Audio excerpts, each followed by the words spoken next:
Hi, I'm Peter Webster from F&B magazine. Today we have a really interesting job.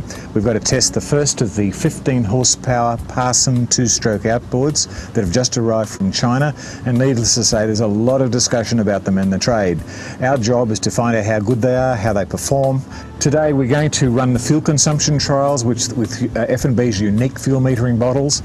Ruth's going to run you through the salient features of the outboard, and we'll put it all together and have a really close look at how good these Chinese outboards are.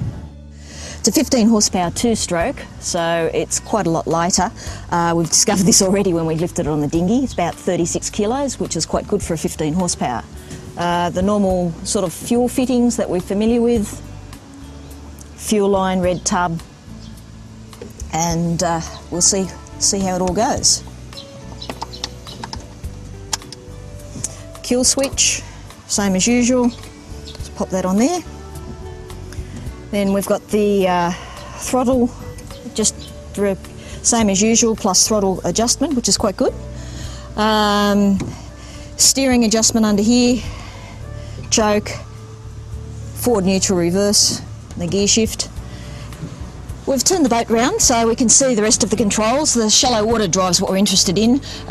Just pop that up, it's quite easy. The motor's in the vertical position. To go to shallow water, just pull up, it's fairly easy. That's the shallow position 1, then shallow position 2, and then right up. As you can see, I can pull it up with one hand quite easily, and dropping it down, very simple. I think we're ready to go. Oh, pretty nice. Let's get out on the water and see how it goes. Launching with a two-stroke engine in itself is a bit controversial today because it's estimated by the year 2012 two-strokes won't actually be sold in Australia anymore because of the emission control. So what you're buying here is really an old-style two-stroke engine. In fact, it reminds me very much of the old Johnson 15 or the classic Yamaha 15. It's very similar in its feel, its look, the way it performs, how it sounds. It really is a basic engine that we've sort of known for years, and in some ways we've moved away from, because most outboards today are four-stroke, and although four-strokes can be heavier, they are a lot greener, cleaner, and use less fuel, all of which are key points for boat buyers. Other issues with the Chinese outboard concerns longevity. How long will it last? We don't know. We can test it today, we'll see how it performs, we'll see what its fuel consumption is, but how well it will last in the long term, or will it last as long as a Yami 15 or a Johnson, is really up for grabs. The only way we're going to find out is put them on the back of boats and use them in Australian conditions for the next couple of years. As you can imagine, this is very, very controversial in the boating industry, as the entrenched American and Japanese manufacturers are quite worried, not to say alarmed, about the ingress the Chinese manufacturers could make with outboards that are up to a third less in retail price than the motors that they've traditionally sold here.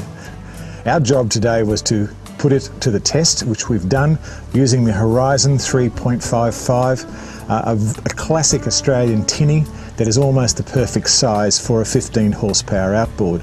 Now, two-strokes in these small outboards are still very, very popular because of one huge factor, and that's the weight of them. Most four-strokes of the 15 horsepower class weigh in the 50s and 60 kilos. This is only 36 kilograms, meaning I can actually lift it up off the transom and put it in the back of the four-wheel drive or on the back of the van bracket. The second part of it is, for most people, the issue of fuel consumption, and we all know four-strokes are more efficient, more fuel efficient than two-strokes, but it's all relative, isn't it?